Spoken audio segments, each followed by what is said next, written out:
രേണുവിനെ എന്തിനിവിടെ കൊണ്ടുവന്ന് രേണുവിനെ എവിടെ എനിക്ക് ഏറ്റവും വേസ്റ്റായിട്ട് തോന്നിയ ഒരാളാണ് രേണു. കാരണം രേണുവിനെ എന്തിനിവിടെ കൊണ്ടുവന്ന് രേണുവിനെ എവിടെ രേണുവ് നീ ബിഗ് ബോസിലേക്കുള്ള നോമിനേഷൻ വന്നപ്പോൾ രേണു ബിഗ്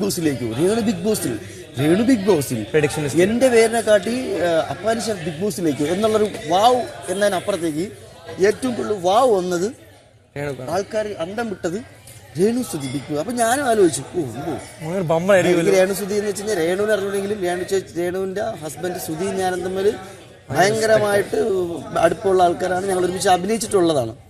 അപ്പം അതുകൊണ്ട് തന്നെ എനിക്ക് പക്ഷേ രേണുവിനെക്കാട്ടി ഇഷ്ടവും അടുപ്പവും സ്നേഹവും ബഹുമാനവും ഉണ്ടായിരുന്നുള്ള സുധീരനാണ്. അത്രയും ഇഷ്ടമുള്ളത് കൊണ്ട് തന്നെ എനിക്കിപ്പോൾ രേണുവിനോട് കട്ട കലിപ്പുണ്ട്. അങ്ങനെ കാണിച്ച കൂട്ടിയ കാര്യങ്ങൾ കട്ട കലിപ്പുണ്ട്.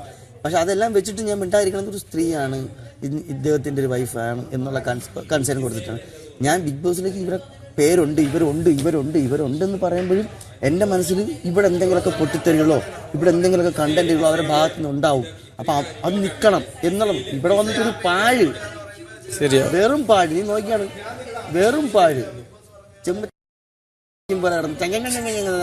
വേറൊന്നുമില്ല, ഒരു സാധനം പോലും ഇല്ല. പാഴ്. ഇത് പറഞ്ഞപ്പോ തന്നെ അവിടെ സൂം ചെയ്യണം. പാഴ്, വെറും പാഴ്.